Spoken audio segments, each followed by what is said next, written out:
The Python programming language has over 60 built-in functions to help you code more efficiently. In this video, we will discuss the function eval. Hello, Python enthusiast. In today's video, we're exploring the eval function, a powerful tool for dynamically evaluating expressions in Python.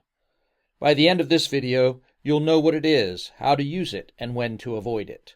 Let's jump in. First, what is eval? The eval function parses and evaluates a Python expression passed to it as a string. Here's the syntax.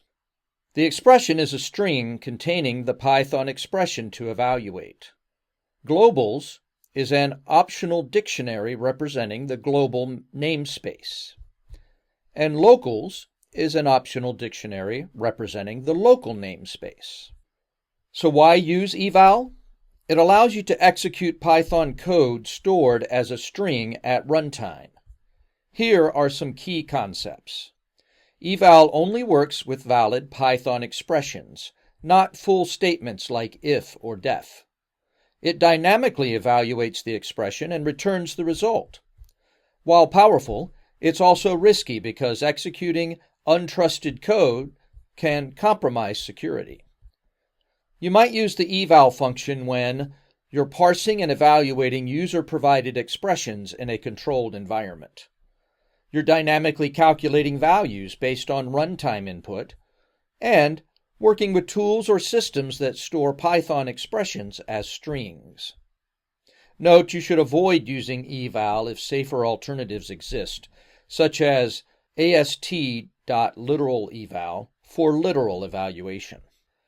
Let's start with a simple example where we evaluate a mathematical expression. Here, eval evaluates the string 3 plus 5 times 2 and returns the result 13. Eval can access variables in the provided namespace. Let's see how it works. In this example, eval uses the current scope to resolve x and y and calculates their sum. You can control the scope of evaluation using the globals and locals parameters. Here, we pass a custom dictionary as the global namespace, allowing eval to calculate a times b based on the values in namespace. Eval function can also call functions dynamically. Let's see an example. Here, the eval function dynamically evaluates the function call and returns the greeting. Now, a word of caution. Eval function can execute any code, so using it with untrusted input is a security risk. For example, here's a dangerous usage of eval. Never use eval with input that you don't fully control. Instead, use safer alternatives like ast.literaleval for parsing literals.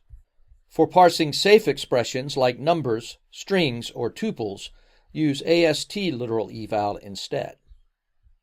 This method doesn't evaluate arbitrary code, making it a much safer option for simple cases. And that's the eval function. To recap, it dynamically evaluates Python expressions stored as strings.